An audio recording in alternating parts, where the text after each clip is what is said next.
अस्सलाम वालेकुम दोस्तों, कैसे हैं आप सब। मैं हूं आपके हैदर अली शाह, आप देख रहे हैं हैदर डिवाइन गोट। दोस्तों मैं आप लोगों को आज बताता हूं कि नकेल चेंज करने का आसान तरीका क्या होता है। आप मुस्कुरा रहे मैं तो हैं, अम्मा को देख कर रहा था। वीडियो बन रही है, ये देख सकते हैं।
ये देख सकते हैं आप लोग कि गिठान किस तरह लगानी है इसकी, ताकि ये मोटी ना हो और आराम से नाक में जो है आर पार हो जाए।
मॉल के साथ कम है रोड क्रॉस करके शादी बनाओ।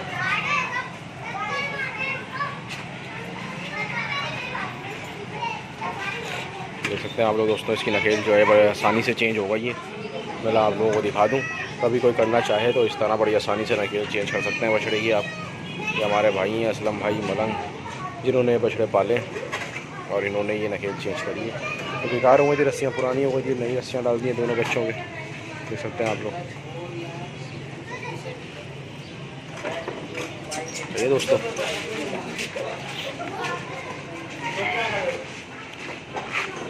तो इंशाल्लाह फिर मिलता हूँ किसी और वीडियो में। और ये बहुत आसान तरीका था नकेल डालने का, तो मैंने बोला आप लोगों को दिखा दूँ। नकेल चेंज हो रही है तो दिखाता चलूँ एक दफ़ा आप लोगों को। फिर इंशाल्लाह मिलता हूँ किसी और वीडियो में। मैं आपका हैदर अली शाह देख रहे हैं हैदर डिवाइन गोट। अल्लाह हाफिज़, अल्लाह हाफिज़।